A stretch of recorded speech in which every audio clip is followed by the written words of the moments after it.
everybody. Happy Friday. Welcome to First Sip. Good morning, Freddie Blanton. Good morning, Daniel the Average Dude Allison. I hope you are fired up for this fantastic Friday. Let's go. We got to put a little bit of energy into your system so that you have a great day. There it goes. Got to shoot it up. Hey, I've got a new saying, if you will. If you want to have a great day, you got to believe. You got to believe in the power of the first sip. But why does it say first slurp? First sip. I was close. Hey, this happens to me every single day. If y'all haven't been tuning in, I'm trying to turn Freddie up a little bit in my headphones. But if you have not been here, this happens for over 425 days in a row. Yesterday it was 450. It is amazing how we have not left 425. Hey, I want to be accurate on the number of episodes. I want to be absolutely accurate. We've got people on the bus. We've got people on the bus on this Friday. And hey, there's Mr. Joe. Good morning, Joe. Good morning, Joe. DeSordo. Happy Friday on the bus. There's Aaron Jacobitz, a refrigeration hero, with us every single weekday morning live, 7:55. The Tad and Freddie Show. Let's go. I love it. Find me 4 wheels and a seat on the bus. Let's go. We're going to get it. Paul Pappy, another business owner in the area. Gotta love it. Susmitha. Great to have Susmitha with us.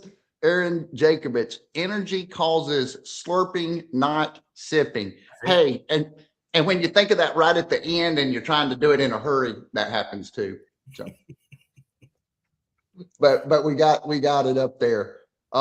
Hey, Nikki Watts is on the bus, and we love having all of our great bus riders here every weekday morning live, 7:55.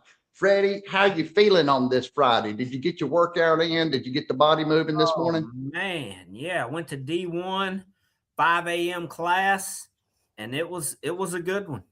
Yeah. Now, yesterday, me and you both took a little bit of a break, let the body recover a little bit. How hard was it to get back up this morning? There was nothing hard about it. It was my job. It was my duty. Woo! I love it. And you get to a point, don't you, where, I say, believe in the power of that first sip. And really what I'm talking about is I've got to do all the things that I need to do before me and you start this little program and I have that first sip. Yeah. And trust me, the bed was comfortable. It was comfortable. It doesn't mean it's easy, but we know today was the rest day, not today. I love it. And that's what this is all about, reminding ourselves of what it takes to have a great day. And when you start the day with a little extra energy, meet some great people, good things tend to happen. And we didn't disappoint you. We've got a great guest with us this morning. And I'm super excited to talk to this gentleman. I've talked to him on the phone, and we've got a lot of things I feel like I could learn from Eric. He's interviewed a lot of folks, Freddie. Yeah. He's interviewed a lot of folks, and he's talked to a lot of people, done a lot of things. And I've got a little intro here. So Eric Corcoran is a high-energy grassroots organizer and connector who doesn't do anything halfway. He's a former national campaign strategist who walked away from the big machines to build something local. He's the founder of South Carolina We the People and the Businesses for Liberty Network, where he is currently pulling conservative business owners together to build a network with some actual backbone. He's got that Irish American grit, a deep-rooted faith, and a personal origin story that keeps him on his mission.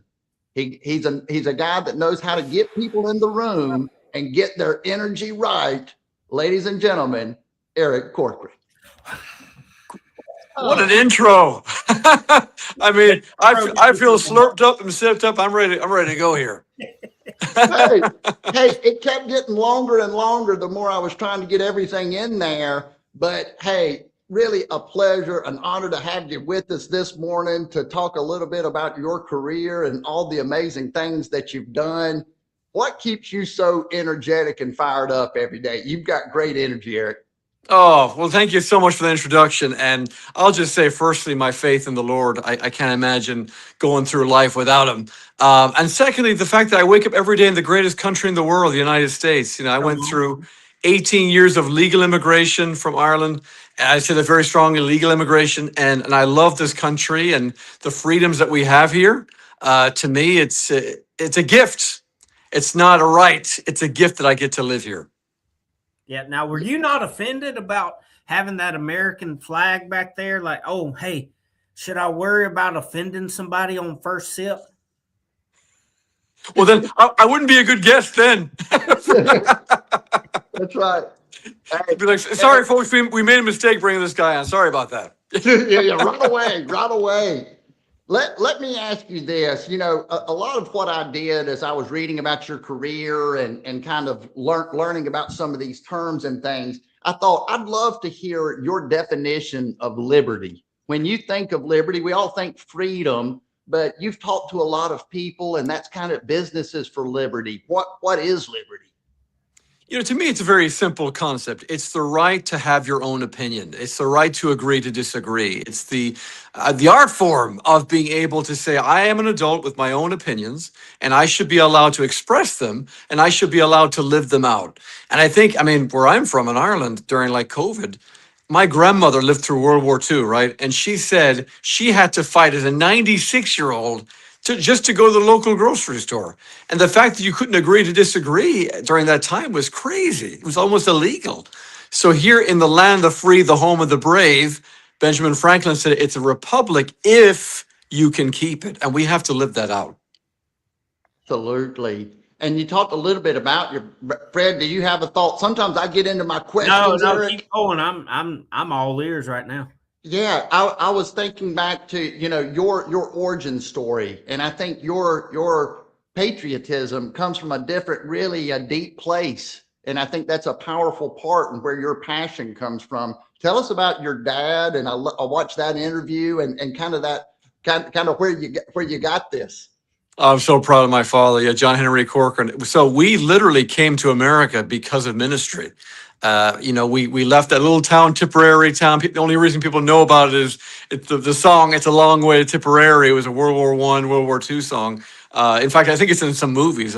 But we came to America because my dad heard the call to enter ministry, and we joined Chuck Smith in Calvary Chapel all the way over there in California. And I joke, we came to the right country, wrong coast. Sorry, this is my joke. But I finally made it out here to South Carolina. And I love it here. A few people.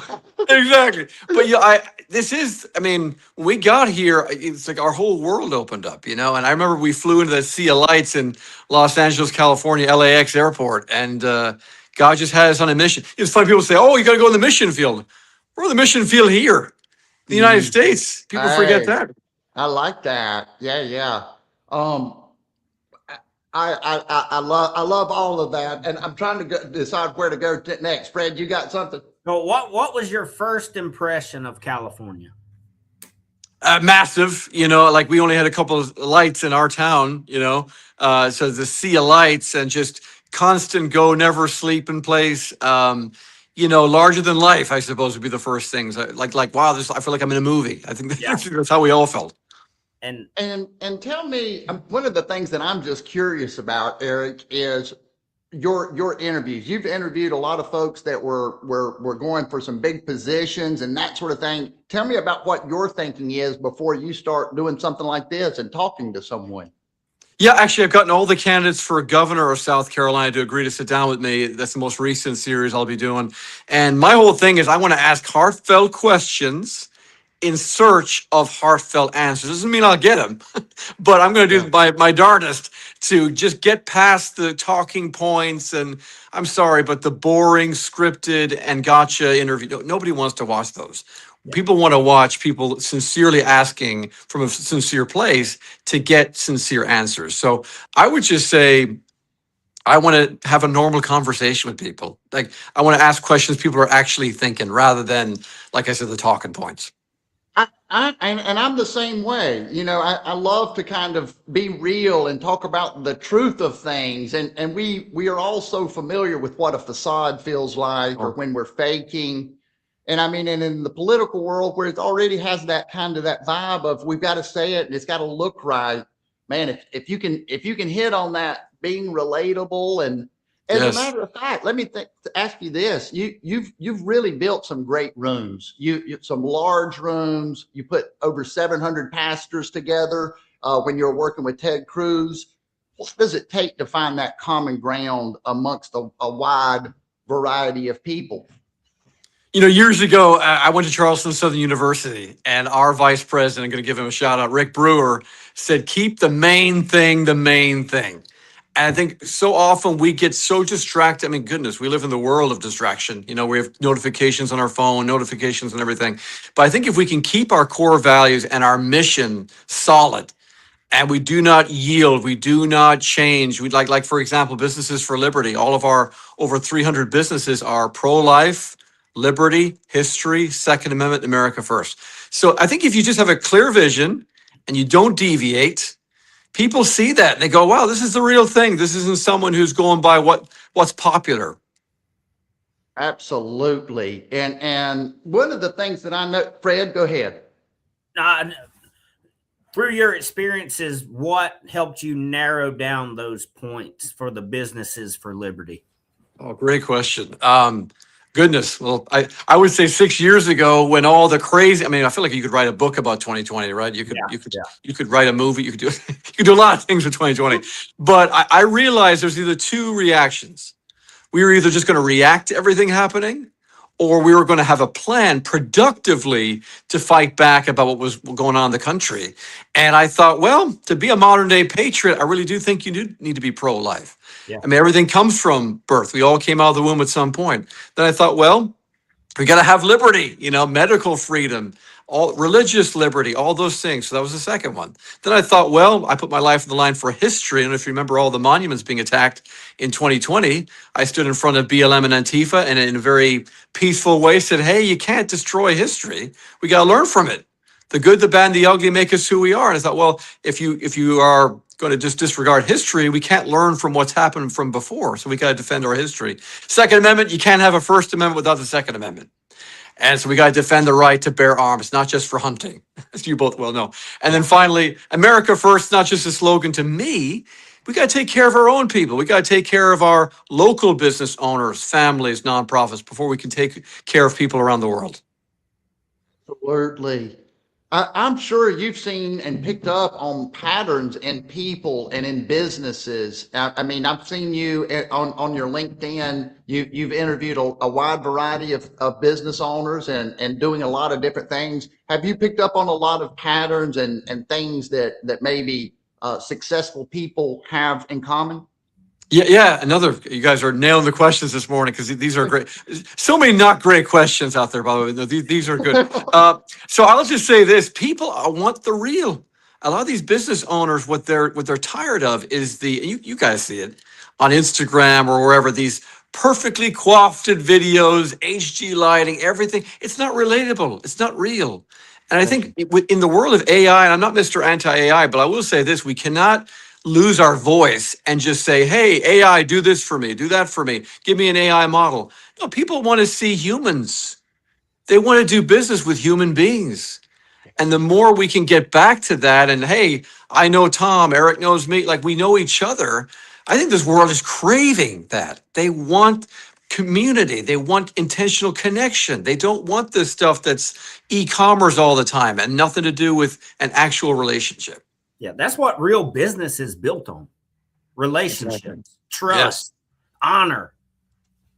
With human beings in a wide variety of different types of life, right? I mean, you've interviewed governors, but you've also interviewed the small town business owner, that the farmers. I've seen you interviewing Yeah. farmers, right? It's a wide variety of people. What do you love about history, Eric? Oh. I noticed that's on you. You're a history lover. What is it about history that you love? You know, I did some homeschool and private school part of my education, and I just fell in love with real history. I tell people, if you really want to know history, read the letters of people like George Washington. Don't just read the, Ooh, standardized book that's given like to that. you, but read their actual words. These I are like human that. beings like you and me, and they have personalities, and they went through stuff, and they just decide to saddle up when the times were the toughest. But it's like John Wayne talking about that, right? Like courage is saddling up even when you're not, ready to. I'm probably butchering the quote, but it's about Oh, relating to people who came before us and happened to make the right decisions when the times were the toughest. And I just feel like that's beyond inspiring to read from people and to learn what actually real history, not revisionist, real history.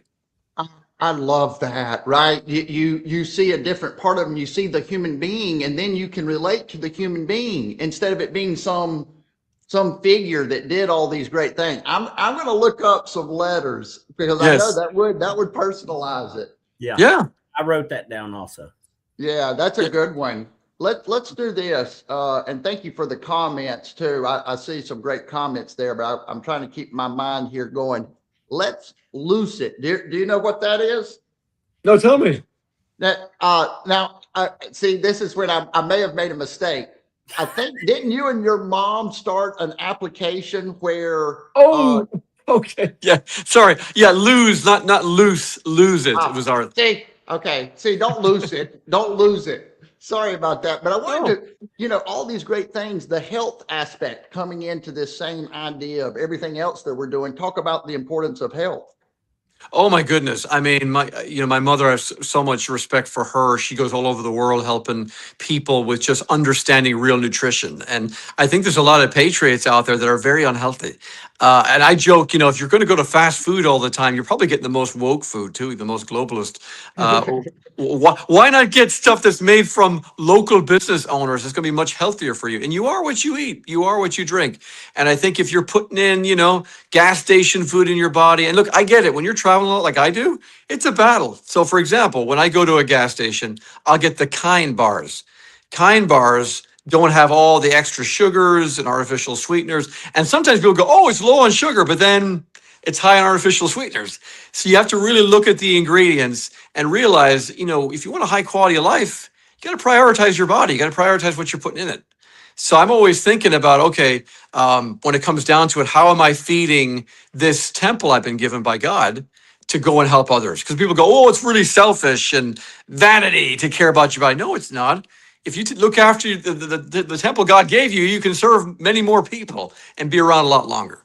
Yeah, it's responsibility to yourself to take care of yourself so you can serve others. Right. Mm-hmm. And you were talking about, eating fast food versus maybe going somewhere local. Well, you have a slogan, Make America Local Again. Yes. How did you come up with that? I just think it's a need, brother. I really think more and more people are just like, okay, I don't know what to believe anymore. Like I was talking about earlier with the AI models, and people are just like, I want to know someone. I want to know people I can actually trust. I want to get good quality products. I want to get good customer service experience. And so I thought, well, goodness, if we made this country local again, we'd actually know everyone. We'd know our mayors, we'd know our city council, we'd know our school board. And a lot of the things that happen nationally, I think, get us distracted from what's happening down the road. Yeah. And I think if we reinvested just 10% of our energy and time, brothers, we could change the way our cities, communities are completely. Look at the number of votes sometimes that separate these candidates, like 10 votes sometimes. Yeah. And it does start local. It does. And really the people that have great energy, the people that we can learn from, great people, they're right here in our backyard. They're in South Carolina. They're right here where we can talk to them. We don't have to look nationally. And I'm sure you've realized that as you've talk to all these different types of people. Hey, some of your best times may have been with somewhere you didn't expect it. Oh my, yeah, you're talking about the farmers. I love hanging out with them, and of course, I'm always wearing the suit and tie. I'm representing, the brand, business, and they're like, "Are you sure you want to come out here with them?" I'm like, "Yeah, I'm proud to be out here with that," but I've thrown the baseball with some of these guys. I've, really made it fun. And I enjoy hanging around with people and breaking bread, looking them in the eye, like you said, good old fashioned handshake. Good to see you. People miss that. Yeah, and you go to such cool places too. I've seen you like it's a little adventure for you is what I see when I see, and I'm a little jealous about it, Eric, honestly, because you're getting out and you're getting to meet people and you're seeing their restaurants, you're seeing their office, you're seeing all the different things that, like we're talking about, that make them human beings. Yeah. I just think that's got to be a really fun thing for you. Oh, I meet so many cool people. Within our network, we've got a lot of veterans, for example. We got like homeschool run, family run businesses. We've got just people that are, I think, salt of the earth. I think so much of our veterans and those who served in law enforcement, and I don't think our law enforcement gets enough credit either, by the way. I really believe that we got to celebrate them. I mean, my best friend is in the Los Angeles Police Department. God bless him. Right. And, he'll we do all this work to apprehend these people and they get released. And I just really believe we got to stand behind the men and women in blue and those who wear the uniform. Absolutely. I'm going to pull a couple of comments up here. Very refreshing to hear our country being celebrated. Absolutely. Joe, all the way up in Boston. I like the guy already. The USA flag and well-kept names the Lord first. He has my attention. I knew Joe would like him. Thank you, Joe. Yeah. And then Vicky says, California used to be a great place to be. Vicky was out there. You're right. The whole world is the mission field. I think if we take anything from this today, we've got people right here in our proximity locally that are great people. Now more than ever, it's a mission field. It really is. Yes, that's right. Reminds me of Eric Liddell of the Chariots of Fire movie, claim to fame. He was Scottish and Eric is Irish. There you go. Is the common thread. Yeah, absolutely. Talk about your roots and how that, I know I asked you something that similar, but I kind of read about that last night, being an Irish American, what that really means and kind of what does it mean to be an Irish American for you? Oh my goodness. Well, first I'll say this, I'm an American and I'm proud that I went through the things that I went through. Like I said, the 18 years of legal immigration. I'll always be proud to be from Ireland. I'm sad by what it's become, to be frank with you. The whole fighting Irish, spirit is kind of losing, itself out there. But being Irish, it's, like St. Patrick's Day, right? That came up recently. Yeah. How God used this young, most people don't even know the real story, by the way, but this young teenager from England that was taken over as a slave, and God used him to turn all the Druid kingdoms in Ireland to the Lord. And I think it's a story that needs to be retold. And it's not just about wearing green and dumping green in the lakes and having green beer. It really is about a dark nation turning to Christianity and how God used the most unlikely person, a slave taken from England, to go to all the kingdoms of Ireland. Ireland was divided into all these kingdoms, including one of my ancestors who was witnessed to by St. Patrick. So you're talking about history, my love of history. It goes way back. But Ireland, go ahead. No. I'm interested. I was just kind of, But Ireland really is a historic land. I mean, you talk about old history, like where we grew up. It was a castle 1,800 years old down the road. America is only 300 years old, so it's kind of amazing how old our history. Amazing. That is amazing, and when you think about history and how deep it is, it's really, when you scale the situation and kind of put your hands on it, then it really is. It's something else. You have this Businesses for Liberty, the network. I love your LinkedIn profile, by the way. Talk about getting right. This is what I do, right? It's just. It's really clear, and I think that's important. Share with folks what Businesses for Liberty is and what the goal is with the network. Thank you. So Businesses for Liberty to me is a mission. It's not a job. It's not a cool little project. It's my mission to brag on the coolest people in the country who are business owners that are patriots.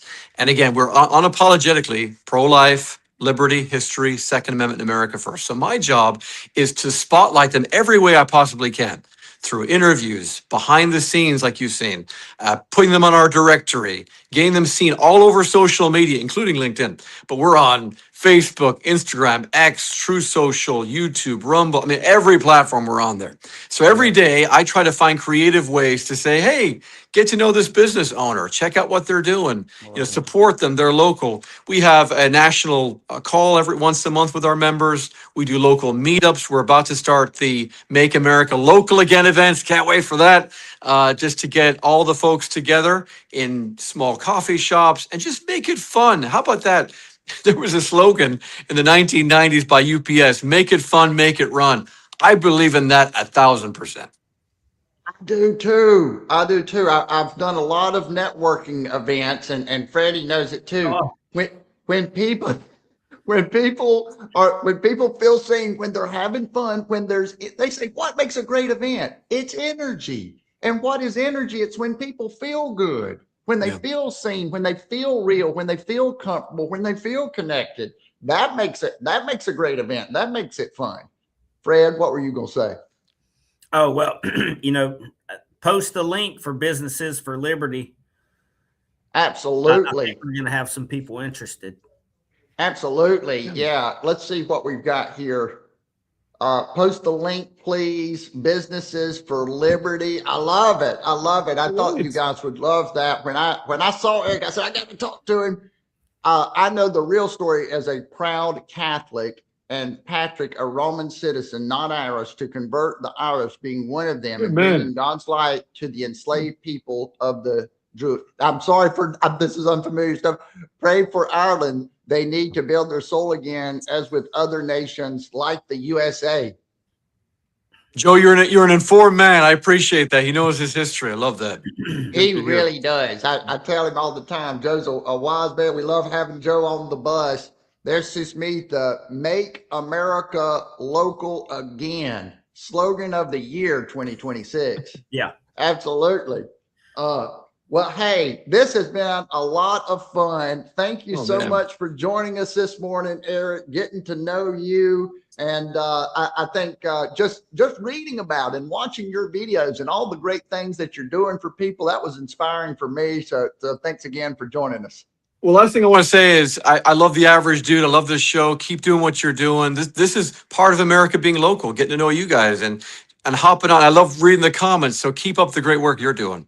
Thank you. I appreciate that. And I always give my co-host, the greatest co-host in all of South Carolina, Freddie Blanton, the final thought on this Friday. What you think, Freddie? Well, here's what I think. And I'm going to piggyback off Joe's comment. It was help build their soul again, as with other nations like the USA. So how do people, one individual, two individuals, three, form a group and actually spark a change? How would you tell them to do that? Number one, pray, ask the Lord for vision, and be relational. It's funny. It's called social media. We're not really being social a lot. We're just kind of putting our thing and hopping off or reacting to people. I think we've got to be purposeful. I think we've got to be intentional. I think we've got to say, Lord, what did you create me to do? And go do it. Stop waiting for someone else to do it.